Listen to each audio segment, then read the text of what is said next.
Good morning बच्चों, कैसे हैं आप लोग।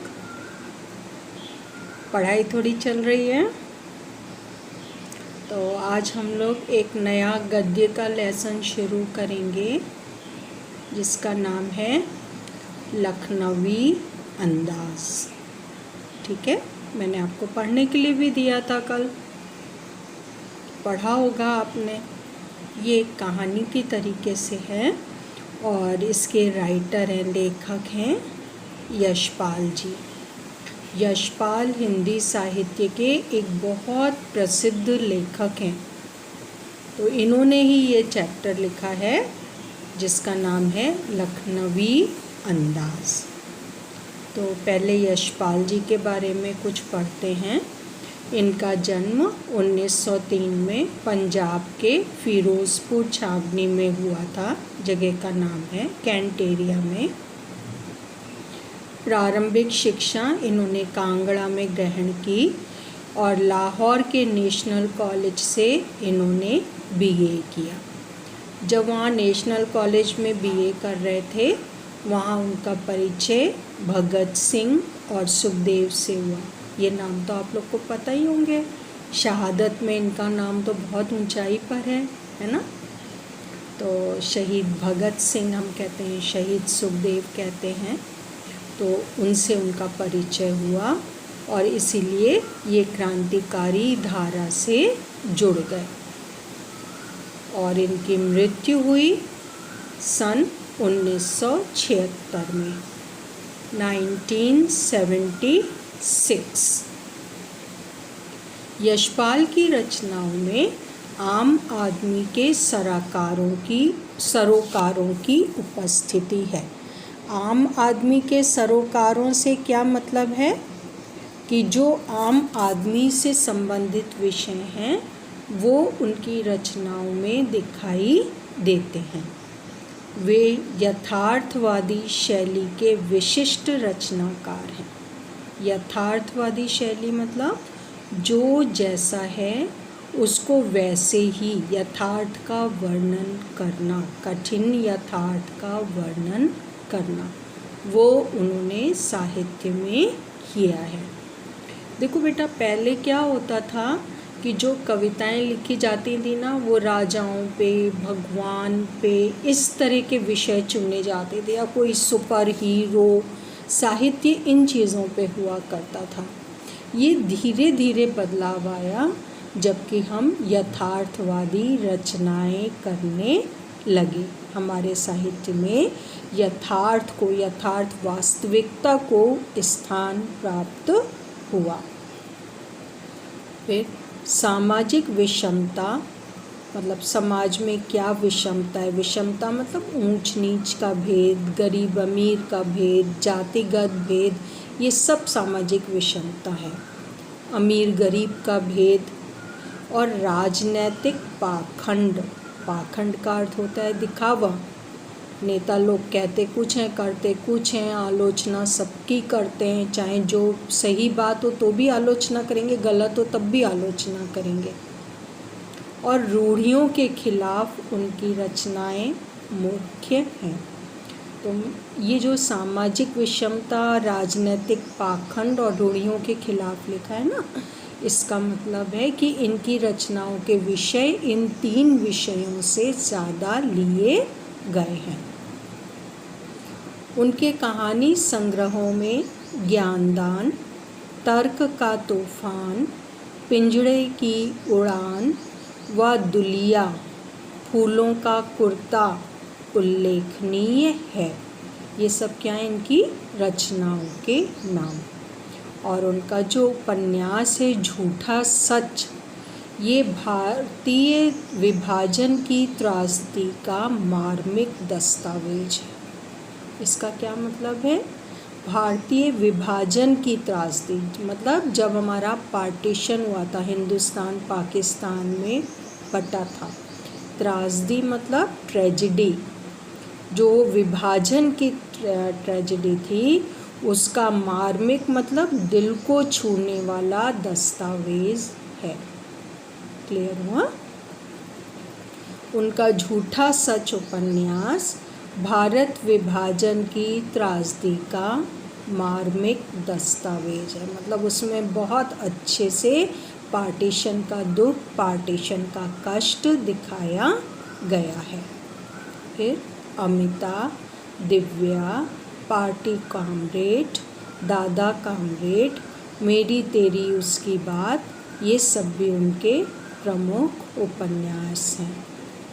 भाषा की स्वाभाविकता और सजीवता उनकी रचनागत विशेषता है, मतलब जो वो लिखते हैं वो बहुत स्वाभाविक लगता है, बहुत आसान लगता है, सरल लगता है और सजीव भाषा प्रतीत होती है।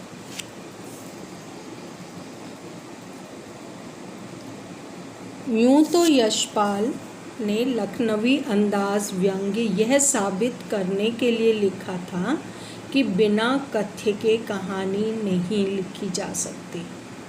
मतलब वैसे तो लखनवी अंदाज इसलिए लिखा गया था कि बिना कथ्य के, बिना किसी विषय के, बिना किसी खास बात के कहानी नहीं लिखी जा सकती है, परंतु एक स्वतंत्र रचना के रूप में इस रचना को पढ़ा जा सकता है।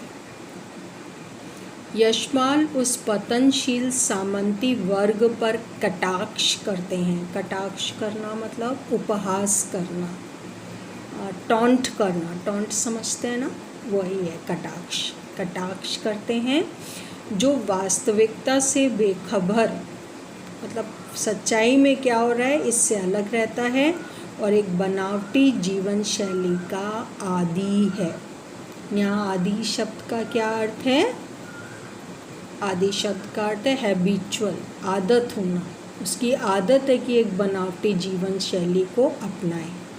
कहना ना होगा कि आज के मौसम में भी ऐसी परजीवी संस्कृति को देखा जा सकता है, मतलब आजकल भी ऐसे लोग देखे जा सकते हैं। क्लियर है बेटा? त्रासदी मतलब ट्रेजेडी। इसके बाद आपका पाठ शुरू होता है लखनवी अंदाज। ये लखनवी अंदाज मतलब जैसे लखनवी नज़ाकत बहुत फेमस है ना, पहले आप दिखावा करना, बहुत ज़्यादा आदर शो करना एक दूसरे के लिए, ये लखनवी अंदाज़ है। लेकिन ये भी एक कटाक्ष की तरीके से ही प्रयोग किया गया है। अभी जब आप पढ़ेंगे तो आपको ये बात क्लियर होगी। लखनवी अंदाज। मुफस्सिल की पैसेंजर ट्रेन चल पड़ने की उतावली में फुंकार रही थी। मुफस्सिल मतलब किसी बड़ी जगह के आसपास की छोटी जगह, तो मतलब एक छोटे स्टेशन से कोई पैसेंजर ट्रेन चलना चाहती थी और फुंकार रही थी। चलने वाली होती है तो हॉर्न देती है, कुछ और इंजन की तेज़ आवाज़ आने लगती है, उसी के लिए लेखक ने ऐसा प्रयोग किया है। आराम से सेकंड क्लास में जाने के लिए दाम अधिक लगते हैं। दूर तो जाना नहीं था। भीड़ से बचकर एकांत में नई कहानी के संबंध में सोच सकने और खिड़की से प्राकृतिक दृश्य देख सकने के लिए टिकट सेकंड क्लास का ही ले लिया। पहले क्या होता था कि 3 क्लास होते थे, first class, second class, third class. Third class general होता था जैसे अभी होता है। सेकंड क्लास अब ख़त्म कर दिया गया, पर उसमें भी रिजर्व्ड ही लोग होते थे और कुछ कम होते। तो फर्स्ट क्लास में तो बहुत ही कम होते थे। तो एक ट्रेन थी जो जाने वाली थी, उसमें लेखक ने कैसा टिकट लिया? सेकंड क्लास का, क्योंकि वो भीड़ में नहीं जाना चाहता था और एकांत में रहकर नई कहानी के संबंध में सोचना चाहता था। और दूसरा वो क्या चाहता था? खिड़की से उसे बाहर देखने का, बाहरी दृश्य देखने का अवसर भी प्राप्त हो। और इस तरह ना जैसे बाहर देखेगा 10 चीज़ें दिखेंगी, 10 तरीके का उसको सामना होगा चीज़ों से, तो उसको हो सकता है कोई विषय ऐसा मिल जाए जो कि नई कहानी लिखने में उसके लिए सहायक हो। गाड़ी छूट रही थी, मतलब गाड़ी चलने वाली थी। सेकंड क्लास के एक छोटे डिब्बे को खाली समझकर ज़रा दौड़कर उसमें चढ़ गए। लेखक के लिए है, क्लियर होगा आपको। अनुमान के प्रतिकूल, प्रतिकूल मतलब उल्टा, अनुमान से अलग डिब्बा निर्जन नहीं था, मतलब खाली नहीं था। निर्जन, जन के बिना, लोगों के बिना था, तो डिब्बा निर्जन नहीं था। एक बर्थ पर लखनऊ की नवाबी नस्ल के एक सफ़ेद पोश सज्जन बहुत सुविधा से पालथी मारे बैठे थे। कि एक बर्थ पे एक सफ़ेद पोश सज्जन बैठे थे, और किसके? नवाबी नस्ल के। नवाबी नस्ल का अर्थ होता है कि देखने सुनने में वो एक नवाब की तरीके से प्रतीत हो रहे थे। ऐसे एक सज्जन एक बर्थ पर बैठे थे और सामने 2 ताज़े चिकने खीरे तौलिए पर रखे थे। डिब्बे में हमारे सहसा कूद जाने से सज्जन की आंखों में एकांत चिंतन में विघ्न का असंतोष दिखाई दिया। अब देखिए लेखक का अंदाज़ है कहने का कि डिब्बे में वो तो सहसा अचानक कूद के चढ़ गए, लेकिन वो जो सज्जन बैठे थे नवाबी नस्ल के, उनकी आंखों में क्या लगा? एकांत चिंतन में विघ्न। विघ्न का अर्थ होता है बाधा, कि वो शायद सोच के बैठे थे कि वो डिब्बे में अकेले बैठे रहेंगे, चाहे जैसे रहेंगे, चाहे जैसे सोचेंगे, उन्हें कोई डिस्टर्ब करने वाला नहीं होगा। लेकिन उनको आँखों में दिखाई दिया कि उनको लगा ये आ गया, ये बिल्कुल वांटेड नहीं था। असंतोष उनकी आँखों में दिखाई दिया। सोचा हो सकता है यह भी कहानी के लिए सूझ की चिंता में हो या खीरे जैसी अपदार्थ वस्तु का शौक करते देखे जाने के संकोच में हो। लेखक ने उन नवाब साहब के लिए 2 बातें सोची। पहला कि या तो हो सकता है कि वो कहानी के लिए सूझ मतलब समझ या कोई विषय की चिंता में है, या उनको लग रहा हो कि एक नवाबी आदमी, और देखो क्या साधारण सी चीज़ खीरा खा रहा है। खीरा तो मतलब बहुत साधारण सा हुआ ना, मतलब एक नवाबी अंदाज में बाधा पहुंचाने वाला हुआ। नवाब साहब ने संगति के लिए उत्साह नहीं दिखाया। हमने भी उनके सामने की बर्थ पर बैठकर आत्मसम्मान में आंखें चुरा ली। मतलब नवाब साहब ने बिल्कुल भी शो नहीं किया कि वो संगति मतलब साथ हैं, बात करें, मजाक करें, दूसरे के विषय में पूछें, ऐसा कोई उत्साह नहीं दिखाया। और ये दूसरी तरफ लेखक ने भी आत्मसम्मान मतलब सेल्फ रिस्पेक्ट में आंखें चुरा ली। जब वो नहीं बात कर रहे थे तो लेखक ने भी बात नहीं की। ठाली बैठे कल्पना करते रहने की पुरानी आदत है। ठाली मतलब खाली, खाली बैठकर कल्पना करना नवाब साहब की असुविधा और संकोच के कारण का अनुमान करने लगे। तो खाली बैठे थे, कुछ कल्पना करें तो सोचने लगे कि नवाब साहब को क्यों असुविधा हुई मेरे आने से, मैंने तो कुछ किया नहीं, या वो संकोच कर रहे हैं तो क्यों कर रहे हैं। संभव है नवाब साहब ने बिल्कुल अकेले यात्रा कर सकने के अनुमान में किफ़ायत के विचार से 2nd क्लास का टिकट खरीद लिया हो। किफ़ायत मतलब बचाने के लिए, मतलब नवाब साहब को तो वैसे 1st क्लास में जाना चाहिए था, पर कुछ पैसे बचाने के लिए वो 2nd क्लास में आ गए हों। और अब उनको लग रहा है कि ये कोई दूसरा उनको मंझले दर्जे में सफ़र करता देख रहा है। मंझला दर्जा क्यों कहा? मंझला किसको कहते हैं? बीच का। भाइयों में भी 3 होते हैं तो बीच वाले को मंझला भाई कहा जाता है। तो मंझला दर्जा क्यों कहा? मैंने अभी आपको बताया था ना, पहले 3 क्लास होते थे, 1st क्लास, 2nd क्लास और 3rd क्लास। लेकिन अब उनको लग रहा है कि किसी ने कैसे देख लिया, उनको तो 1st क्लास में ही सफ़र करना होगा, करना चाहिए था।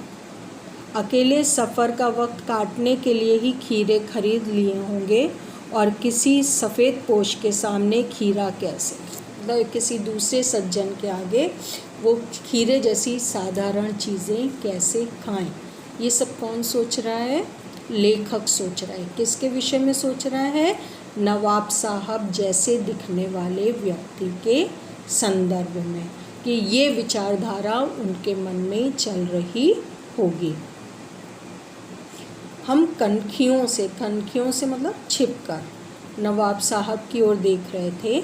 तो छिपकर मतलब ऐसे नहीं कि कोई जाके कहीं कोने में छिप गए, बल्कि आंख बचाकर, कि नवाब साहब ना देखें कि वो नवाब साहब को देख रहे हैं। ऐसे कनखियों से नवाब साहब की ओर देख रहे थे। नवाब साहब कुछ देर गाड़ी का खिड़की से बाहर देखकर स्थिति पर गौर करते रहे। और नवाब साहब ने क्या किया, कुछ देर गाड़ी की खिड़की से बाहर देखकर, मतलब कुछ देर तो वो खिड़की के बाहर ही देखते रहे। सामने कोई आदमी बैठा है, उसके साथ हंसें मुस्कुराएं बात करें, वो सब छोड़ दिया। क्या किया, खिड़की से बाहर गौर से देखते रहे। गौर से देखना मतलब ध्यान से देखना। ओह, नवाब साहब ने सहसा हमें संबोधन किया। आदाब अर्ज़ जनाब, खीरे का शौक़ फरमाएंगे। ये पूछने का नवाबी अंदाज़ है कि आदाब अर्ज़ मतलब विश किया और पूछा क्या आप खीरा लेंगे। खीरे का शौक़ फरमाएंगे मतलब क्या आप खीरा लेंगे। नवाब साहब का सहसा भाव परिवर्तन अच्छा नहीं लगा, लेकिन अब लेखक को नहीं अच्छा लगा कि इतनी देर चुप रहे और अब खीरे के लिए पूछ रहे हैं। ये क्या बात हुई। आप शराफत का गुमान बनाए रखने के लिए हमें भी मामूली लोगों की हरकत में लथेड़ लेना चाहते हैं, कि आप अपने को शरीफ दिखाने के लिए हमसे इस तरह का व्यवहार कर रहे हैं, ऐसी हरकत कर रहे हैं। जवाब दिया, शुक्रिया, किबला शौक़ फरमाए। उन्होंने कहा शुक्रिया, आप ही शौक़ फरमाएं। ठीक है, किबला का अर्थ आप ही, सज्जन व्यक्ति भी कहते हैं, स्वयं भी कहते हैं। तो किबला शौक़ फरमाए मतलब आप ही शौक़ फरमाएं, आप ही खाएं, हमें नहीं चाहिए। पर ये नहीं कहा डायरेक्ट कि हमें नहीं चाहिए, ये भी एक अंदाज़ है कहने का। नहीं आप लीजिए, जैसे ना कोई कहे ये लोगे, नहीं तुम खाओ, ऐसे कहते हैं। बिल्कुल वही बात यहाँ पर कही गई है। इसके बाद नवाब साहब ने फिर एक पल खिड़की से बाहर देखकर गौर किया और दृढ़ निश्चय से खीरों के नीचे रखा तौलिया झाड़कर सामने बिछा लिया।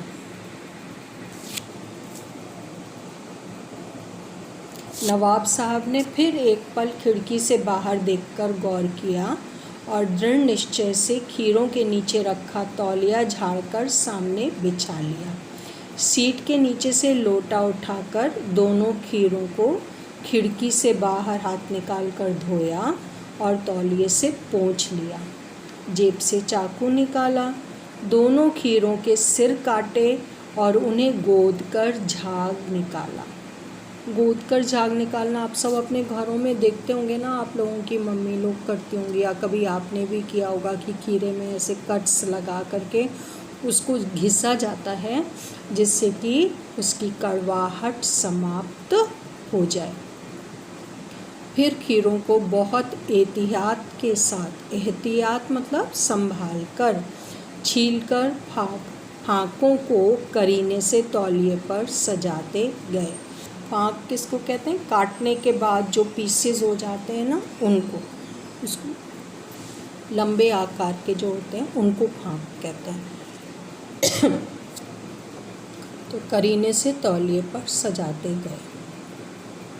लखनऊ स्टेशन पर खीरा बेचने वाले खीरे के इस्तेमाल का तरीका जानते हैं। ग्राहक के लिए ज़ीरा मिला नमक और पिसी हुई लाल मिर्च की पुड़िया भी हाजिर कर देते हैं। जैसे मूंगफली के साथ पुड़ियाँ मिलती है ना, नमक की मूंगफली, ध्यान आया।